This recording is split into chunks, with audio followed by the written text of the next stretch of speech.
yang mengadakan. Siapa yang mengadakan? Allah. Enggak ada seorang pun yang berani mengaku bahwa dia yang mengadakan manusia, itu enggak ada. Maka yang menghendaki manusia bisa melihat, bisa tampak padanya macam-macam hal, itu tentu saja dia maha melihat.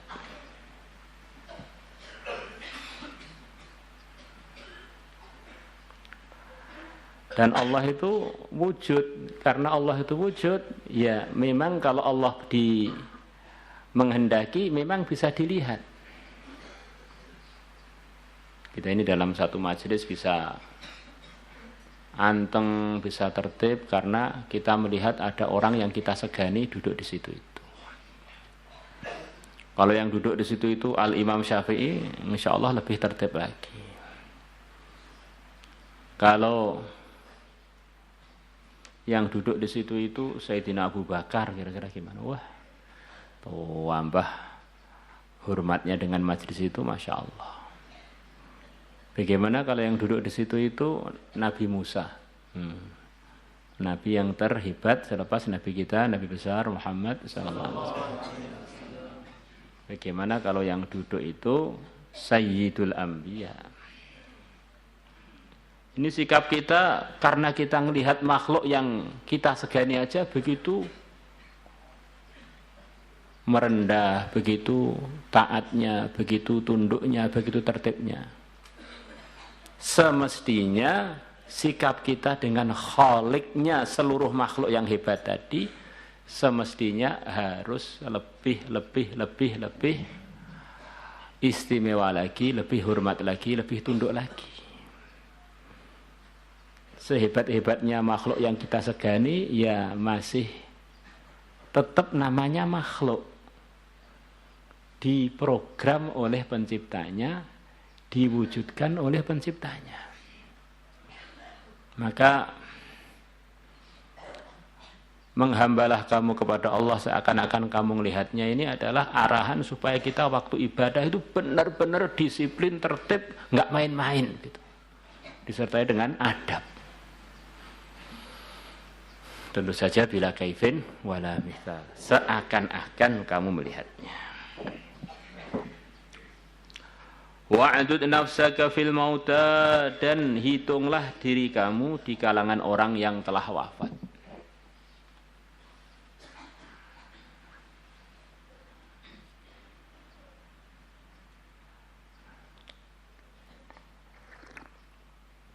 Orang itu kalau sudah wafat, maka yang tinggal adalah memanen amalan-amalan dia yang dulu dia kerjakan ketika masih hidup.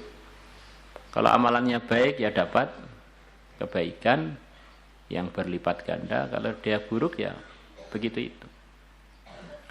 Maka rasakan kita ini sekarang sudah mati. Kemudian kita lihat orang-orang yang masih di dunia ini. Kira-kira apa yang diinginkan orang mati ketika di dunia itu? Tentu dia akan berpikir, wah, andaikan saya bisa balik lagi ke dunia, tentu saya ngaji tidak akan ngantuk.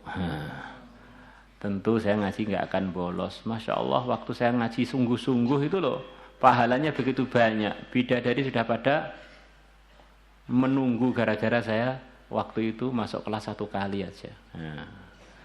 Bagaimana kalau 2 kali? Wah, ini waktu-waktu yang bolong itu jadi istananya kurang, batu batanya kurang di akhirat sana. Maka orang yang sudah mati, yang dipikir, andaikan saya masih di dunia, tentu saya akan buat baik begini, buat begitu, begitu. Selepas kita ngitung diri kita termasuk bagian orang yang telah wafat, alhamdulillah kita ternyata masih hidup. Maka jangan kita telantarkan umur kita dan waktu kita. Allah ceritakan di antara penyesalannya orang yang telah wafat, ketika dia sudah wafat atau menjelang wafat sudah tidak punya kesempatan hidup kecuali beberapa saat lagi, laula akhartani ila ajalin qaribin fa as-saddaqa wa akum minas salihin. Andaikan engkau ya Allah memberikan penundaan kepada aku, enggak dimatikan dulu, walaupun sebentar, biar saya berkesempatan untuk bersedekah, biar saya berkesempatan menjadi bagian dari orang-orang yang soleh. Orang soleh itu adalah orang yang hidupnya dalam ketakwaan, kalau ada pelanggaran tidak ditunda taubatnya.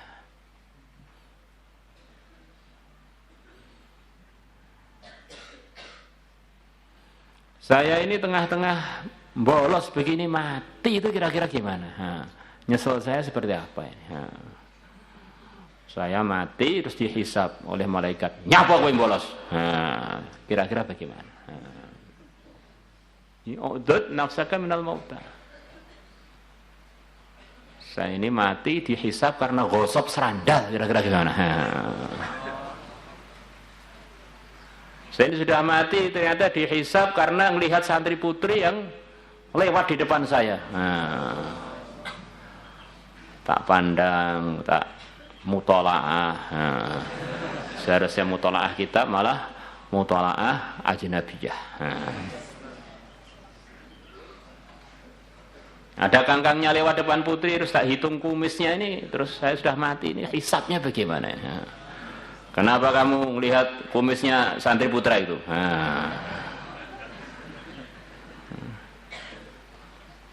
Ini mafhum ayat Quran, mafhum hadis, kurang lebih itu semuanya akan diurus oleh Allah.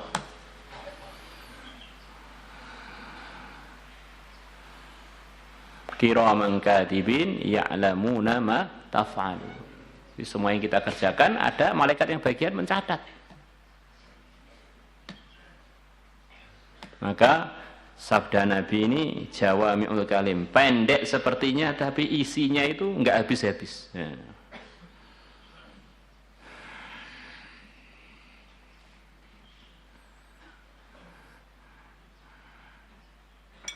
Wa in syi'ta amba'tuka bima huwa amlaku bika min hadza kullihi. Dan kalau kamu mau, aku akan beritahukan kepada kamu dengan suatu perkara yang perkara itu lebih amlaku bika, lebih mengontrol dirimu min hadza kullihi, melebihi semuanya ini.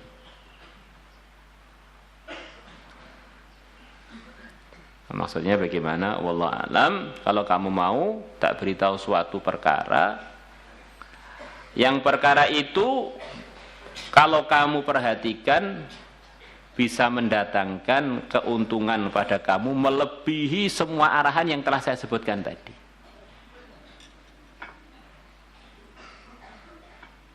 Qala Nabi bersabda, hadza ini, perkara ini kalau kamu kontrol nanti bisa mendatangkan anugerah yang gak kehitung pada kamu.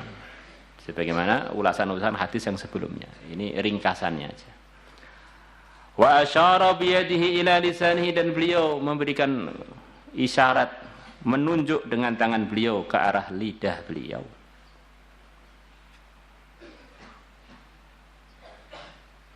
Rawahu Ibnu Abi Dunya fi kitab as-Sumti bi isnadin jayyid. Wa an ibni Amr radhiyallahu anhuma. Ya, Abdullah bin Amr radhiyallahu anhuma. Anna Rasulullah, bahwasanya Rasulullah sallallahu alaihi wasallam. Beliau bersabda, man samata najah, barang siapa diam maka dia akan selamat. Diam yang bagaimana?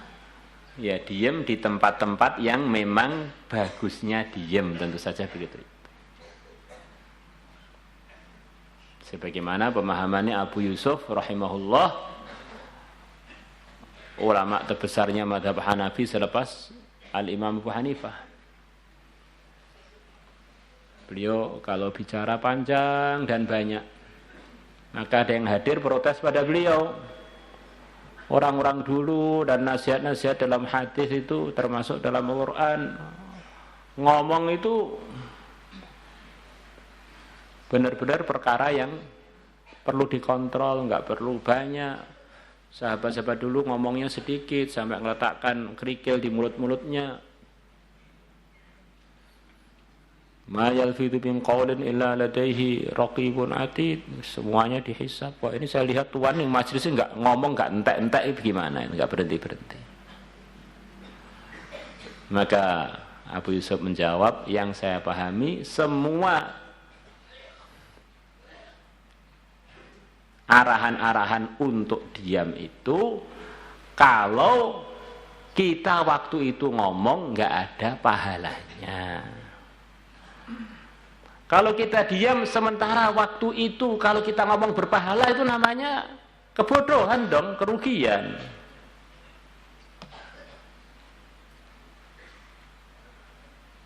Contohnya waktu kita sholat, waktu baca Fatihah, kita malah diam.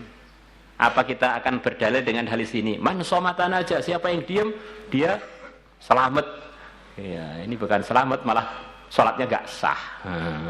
Contohnya begitu. Coba kamu lihat, saya ngomong dari awal majelis sampai sekarang, ada enggak yang tidak berpahala? Enggak ada, ya baik semua. Maka saya ngomong karena itu baik, tambah panjang, tambah banyak pahala. Maka memahami hadis itu memang perlu renungan, tidak boleh hadis itu dipahami dengan sembrono. Mansomatan aja, ini contohnya bukan mahramnya, bukan apa, terus kita nggak usahlah negur-negur atau apa itu bilang mbak dari mana, kurang kerjaan. Kenalan boleh, itu namanya perlu meraktekkan hadis ini, man somata naja. Ada temannya menuju lubang, dia nggak tahu karena dia lagi meleng, lagi tidak konsentrasi dalam jalannya. Terus kita ngamalkan hadis ini, man somatan aja.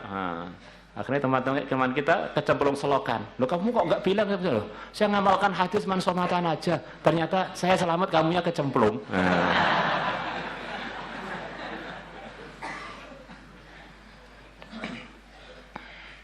Rawahu Tirmidzi wa qala haditsun gharib wa Tabarani wa rijaluhu thiqat. Wa kharaja Ibnu Abi Dunya bi isnadi an Anas anhu qala qala Rasulullah sallallahu alaihi wasallam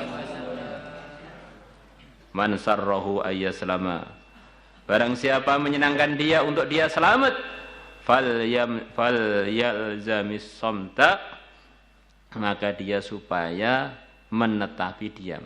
Menetapi diam maksudnya selalulah diam.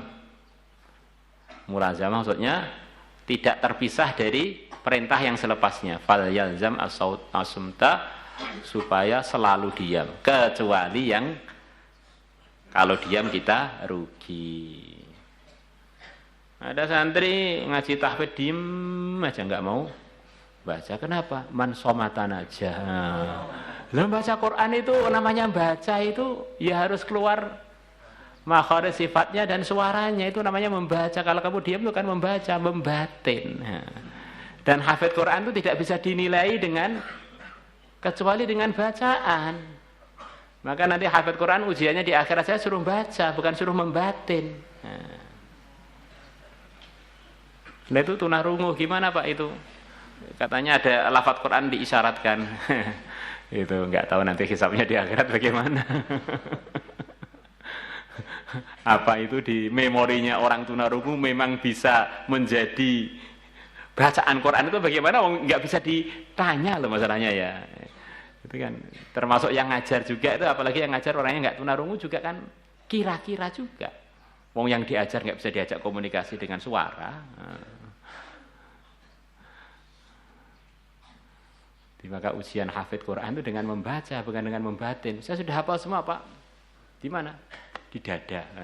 Itu bukan membaca, itu membatin.